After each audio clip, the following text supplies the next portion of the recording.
Hello, magandang araw mga kababayan. Meron tayong pag-uusapan ngayon. I'm so sure na balitaan nyo na to sa local media natin. International kasi ito news na to eh. Gusto nyo? Honey. International kasi ito news na to. So nababalitaan na siya kahapon pa yata. Then na-pick up na siya ng local mainstream natin. So ito yung tungkol do sa Titanic vessel, yung Titan na submarine na maghahatid ng mga turista. Magtuturing sila sa sa wreckage ng Titanic. Alam niyo ba 'yan? Alam niyo naman yung Titanic, 'di ba? Yung famous cruise ship na bumangga sa iceberg. Yung nagkaroon ng movie na Titanic nung 1998 ba, 1997. Oh, yung ganon. 'Di ba? Alam niyo naman 'yun, 'di ba? So, ito yung nagkaroon ng may company na gumawa ng submarine na may mga nag-avail ng ticket doon. $250,000 isang ticket. Magtutour ka lang sa sa submarine. At pagkakaalam ko mga billionaires yata yung sakay nito eh. 'Di ba? Gusto niyo makita yung submarine? Then ang nangyari do sa submarine, pagbaba doon, ang ni-report ng US Navy, parang nag-implode siya. 'Di ba? Explode palabas push. Ganun ang implode. Parang pinirat kayo do sa loob kasi nga sa pagkakaalam ko, hindi naman ako expert sa ganyan, yung mga magagaling sa ganito, comment na lang sa baba ha. I-guide nyo ako or tulungan nyo ako. Sa pagkakaalam ko, yung submarine kasi pagka bumabayan, umaano yung pressure, humihigpit, 'di ba? Sabi ang reported daw, habang pababa yung submarine, yung pressure niya kasing laki ng Empire State Building yung dumadagan sa'yo doon sa submarine mo. So just imagine, kailangan matibay yung yung hull ng submarine. I don't know pero may mga gustong sumubok na mag-tour doon sa wreckage ng Titanic. Alam ko 4,000 feet yata yun eh. Ang lalim eh. 'Di ba? So just imagine, 4,000 feet ba or meters? Tingnan nga natin. Anyway, may video na bang ma-mention dito sa video na panonoorin natin, no? Tingnan nga natin 'to mga men. Ito yung submarine na sinakyan nila eh. Ang nakakalungkot dito, 250,000 yung ticket, pero parang yung submarine nila, parang alam mo yung makeshift lang, yung parang hindi talaga siya, parang alam mo yung ginawa lang, improvised lang siya, hindi talaga siya yung minanufacture ng ng mga kilalang company na gumagawa ng submarine. 'Di ba? Nakaka lungkot. Ito yun oh. Diba naman mga billionaires yung ang itsura pala ng loob ng submarine, para pa siyang para siyang van, 21 feet siya, na tinanggalan mo ng upuan sa loob, yung parang nasa sahig kayo nakaupo lahat para lang mapuntahan yung Titanic. Tingnan natin. The Titan. Ito yung Titan na So we're coming into the sub. This is the only toilet available on a deep diving submersible. Best seat in the house. You can look out the viewport. We put a privacy screen in, turn up the music, and it's very popular.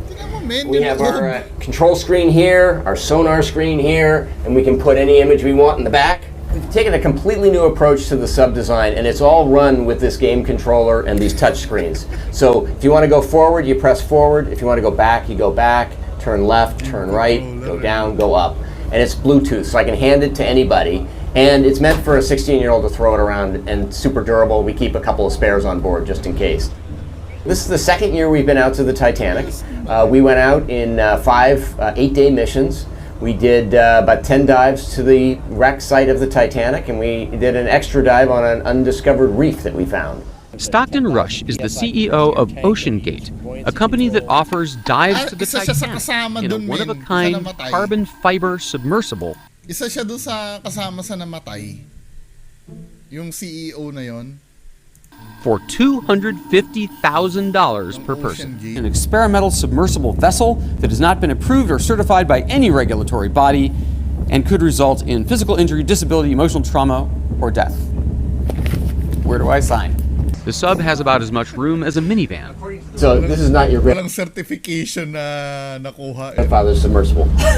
We only have one button, that's it. It should be like an elevator. You know, it shouldn't take a lot of skill. I couldn't help noticing how many pieces of this sub seemed improvised. We can use these off-the-shelf components. I got these from Camper World. We run the whole thing with this game controller. Come on! Slow down, he's just in front of us. Just we're in front of the anchor. Oh my gosh! Here's the bow, do it guys! again, yeah. You guys see it? Look at that though, how it just kind of emerges out. Yeah. That is it. That is otherworldly. And there it was. This sub has 7 different return to the surface backup systems. So sandbags that drop off, lead pipes that drop off, the legs can drop off, there's an air balloon, there's thrusters, and one of them works even if everybody on board is unconscious. So one of them is a timed release thing that sends the sub to the surface after X amount of hours. So maybe they're out there bobbing away, but remember they're bolted in from the outside. So they have no way to get out or get more air. This is not a thrill ride for tourists. It's much more. It is an 8-day, one-of-a-kind experience.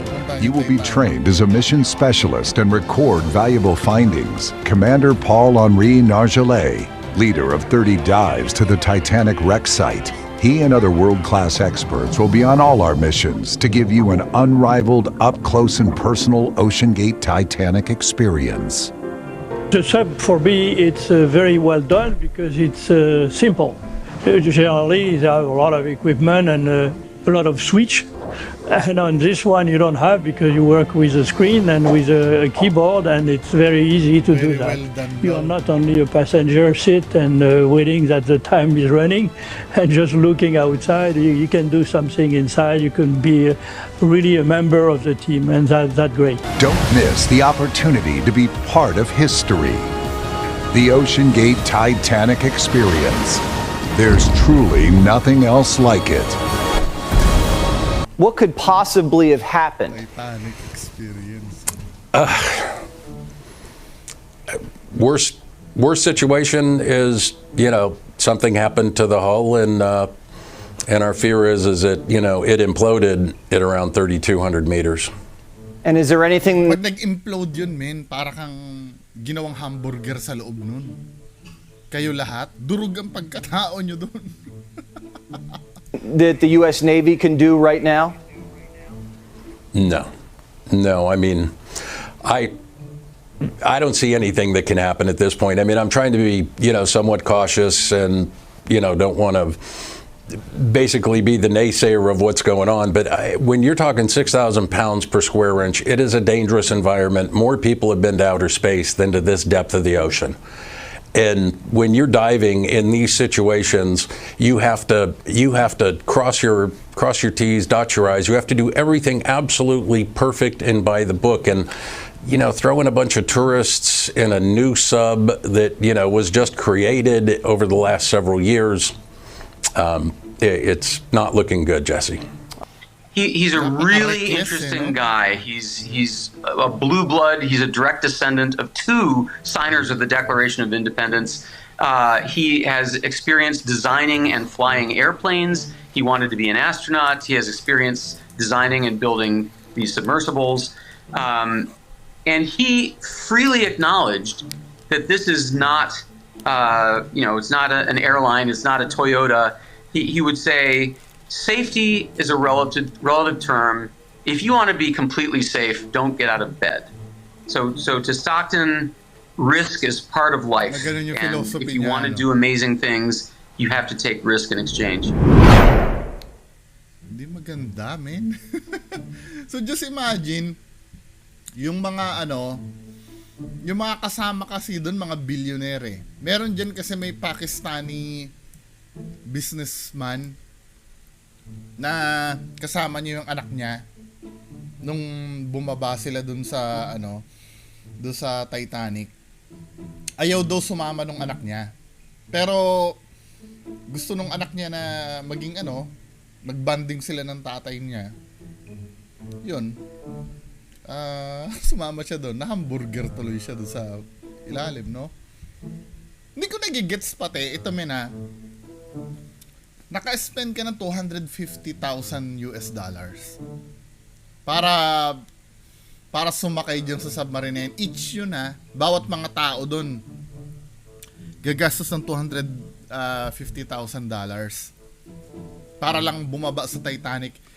Tapos itong submarine nila, kung makikita mo, iisa lang naman ang bintana. Hindi mo naman may experience na nandun ka. Nakakulong ka din lang naman sa loob ng capsule. Di ba? Nakakulong ka din naman doon sa loob ng capsule. Hindi mo naman makikita ilabas. Sa monitor din lang naman kayo makakakita. Why not magpadala na lang ng robot doon? Yung $250,000 nyo, ibili nyo na lang ng super laking LED na high definition. Doon nyo na lang panoorin. Hindi ganito. To the 5 men killed on board the Titan sub. Killed in what US officials say was a catastrophic implosion. The family of the British explorer Hamish Harding said he was a loving husband, a dedicated father and a legend who lived for his next adventure. And relatives of the Surrey businessman Shahzada Dawood and his 19-year-old son Suleiman described their unimaginable loss. Now the other 2 men on board were the former French Navy diver and renowned ito yung magtatay, di ba? Pakistani yata tayo mga businessman. Explorer Paul Henry Najole and the CEO of oceangate Stockton Rush. The US Navy has said it detected sounds consistent with an implosion shortly after the sub lost contact. Search teams found debris from the sub thousands of meters below the surface of the Atlantic Ocean. It ends, of course, an international 5-day search for the submersible, which had been on an expedition to the wreckage of the Titanic. Our North America correspondent Nomi Iqbal has been following the developments.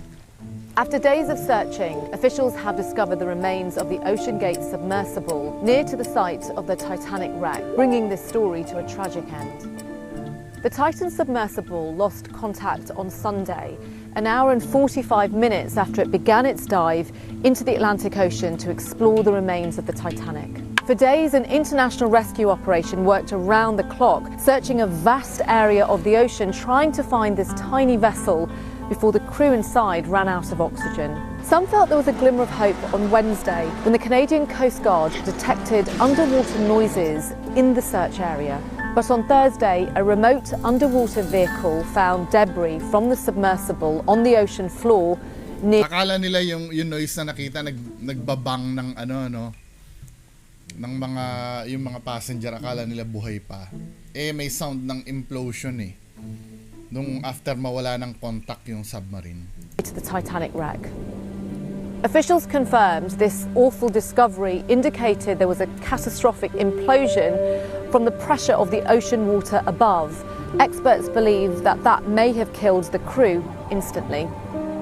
OceanGate said in a statement the men were true explorers who shared a distinct spirit of adventure and a deep passion for exploring and protecting the world's oceans. Dapat sila 88 dyan nag-explore no? Before we were using Monday.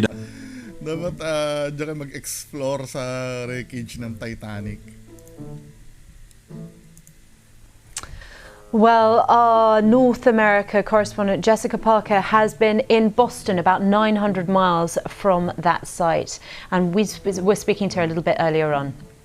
I'm here in Boston, as you say, and this is where the Coast Guard HQ is based, and I've seen over the last 5 days more and more people from the media arriving as this story drew international attention. And of course the nationalities of those on board were of an international background, so that's possibly partly why. But then of course Also, the fact that this was a journey down to try and see the wreckage of the Titanic, the most famous shipwreck in the world, that likely also drew some attention as well. But after 5 days of searching, obviously it has now come to a tragic end, the news that we heard. Tapos yung bintana daw ng submarine, yung glass, naka-design lang para sa 1,300 feet.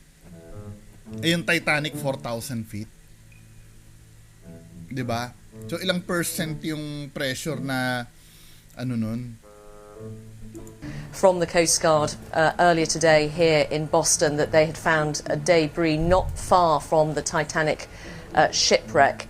Also, that interesting news, though, as well, that it emerged actually after the press conference with the Coast Guard, so we couldn't ask them about this, but that there had been some sounds consistent with the sound of implosion detected by the Navy on Sunday, shortly after the vessel had lost contact with its mothership, and that had been passed on as information to the Coast Guard. That's the first time that we had heard about this, but it didn't seem to deter the operation here from not just really trying to carry out a search and rescue, but pulling in resources from all over the world. Yes. What more do we know about this? We understand it's a series of secret sensors under the ocean that detected these sounds. So typically these sorts of sensors can be in the ocean to look out, for example, for activity in the seas around a country's waters as a security measure. We don't know, though, a great deal of detail. This has come out via an unnamed Navy official. What we're told is that it wasn't certain what the sound was, and as I mentioned, that they passed... Anyway, mga kababayan ko, yan lang naman to. Diba? Condolence po dun sa mga pamilya nung tamaan dun sa submarine. Diba? Natamaan sa submarine. Yung mga nadisgrasya sa submarine. Kasi ito yung mga tao na wala na silang wala na silang mapaglagyan ng pera talaga eh. 'Di ba? Just imagine isang ticket do sa tour na 'yon, $250,000. Wala na sila talaga siguro lahat ng yaman, lahat ng kung anong material na bagay sa mundo, nabili na siguro na lahat nila, no? Na ito na lang talaga yung yung pwede nilang pagkagastusan. Pero hindi talaga practical eh. Katulad ng sinabi ko kanina, di ba? Saan nila makikita yung wreckage ng Titanic doon? Doon din lang naman sa maliit na butas na bintana eh. Hindi naman nila makikita yung akala ba nila yung nasa bubble sila. Nakapunta na ba kayo sa sa Manila Ocean Park? Yung parang may tunnel doon naman. Hindi naman ganoon na magiging view mo eh. Para ka lang nakakulong sa loob ng van. Tapos titingnan mo din lang naman yung Titanic sa monitor din lang. Hindi naman mismo doon sa yung makikita mo yung yung actual. Hindi mo naman makikita yun eh. 'Di ba? Pero I don't know, ano ba may experience na pupunta ka doon sa isang sa isang lugar na hindi mo naman talaga makikita?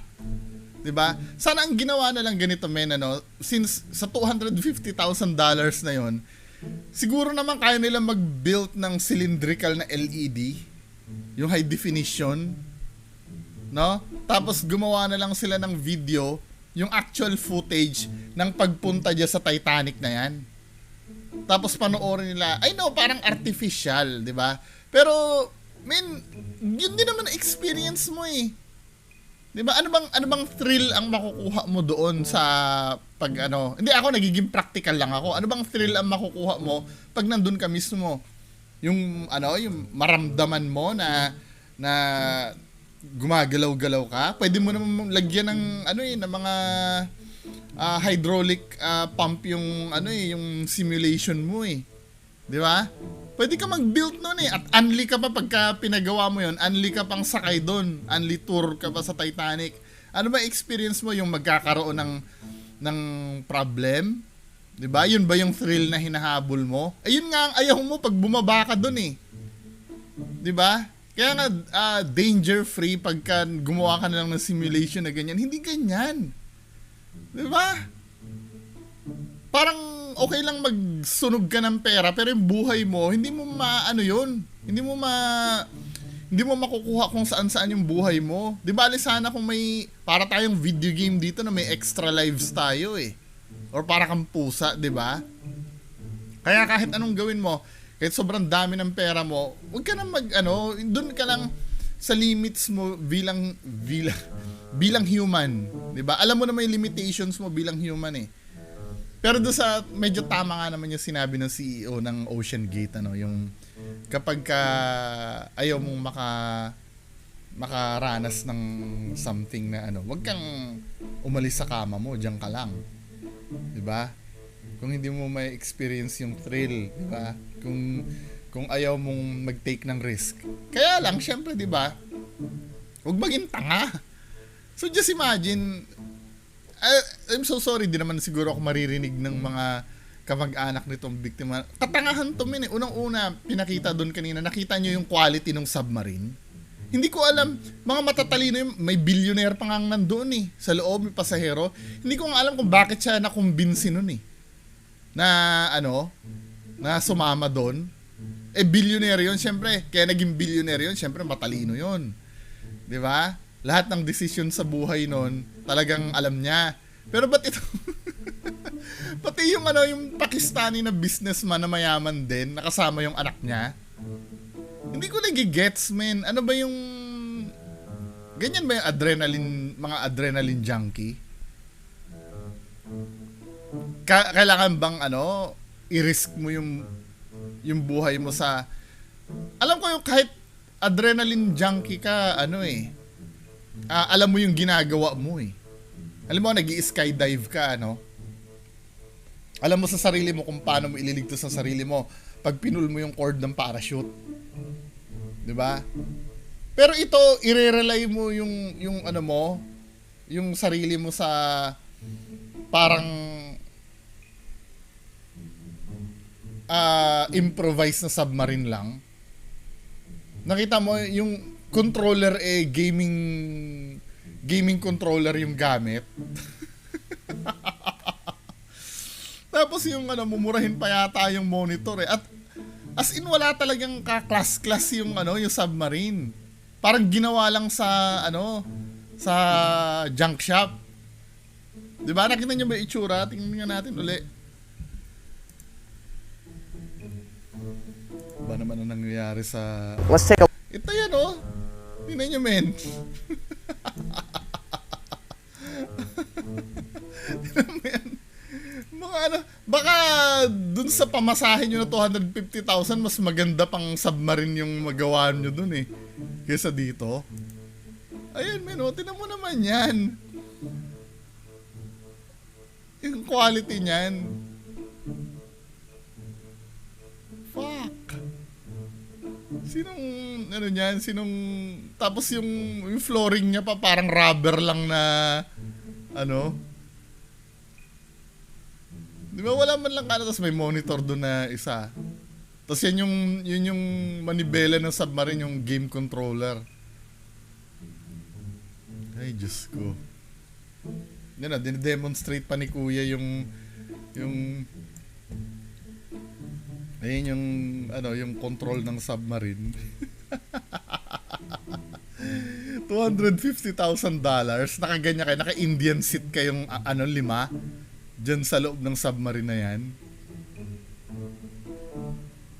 Oh, man, ano ba? Paano nakakumbinsi itong taong to? Tapos dyan lang parang sa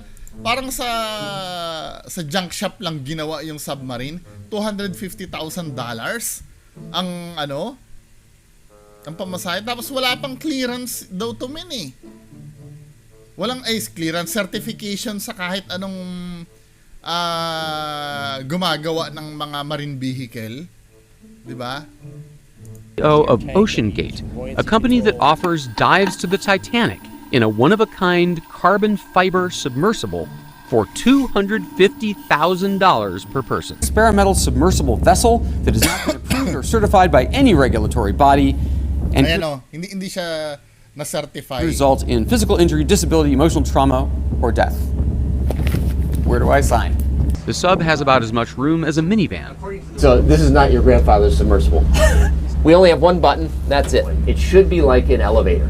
You know, it shouldn't take a lot of skill. I couldn't help Kasama sa namatay yun, yung nag-demonstrate na yun. noticing how many pieces of this sub seemed Ayan o, tinan mo naman kung paano gawin yan. Parang improvise lahat. improvised. We can use these off-the-shelf components. I got these from Camper World. We run the whole thing with this game controller. Come on! Slow down, it's just in front of Ganyan itsura nila doon sa Just loob. we're in front of the anchor. Pero wala naman nakikita doon. Wala naman nakikita doon sa loob, di ba? May nakikita ba doon sa loob? Wala naman eh. Here's the back. Nagkulong lang kayo. So, ang mas maganda sana, mag-pretend na lang kayo na ganyan. Na nasa loob kayo ng capsule. Tapos kunyari, di ba? Mag-simulation na lang kayo. Mas mabuti pag ganun eh. Na corn beef tuloy kayo dun sa ano nyo. Alam mo isang maapektuhan pa dito. Alam niyo yung SpaceX ni Elon Musk. Ganyan din 'di ba? Nag-offer din yun ng ano ng free ride. Marami sigurong aatras doon. SpaceX. Tingnan nga natin yun, SpaceX. Yung ano yung mag-offer ng tourist tourist sa space, or operational na ba to? Anyway,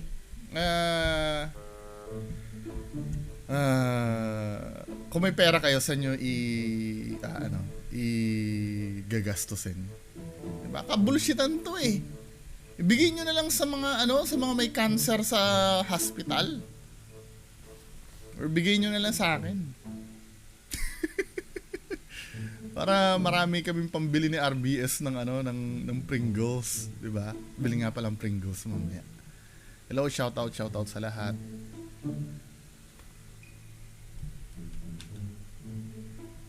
Nakaabang kayo sa shout out ko, no? Shout out, alam mo na kung sino ka.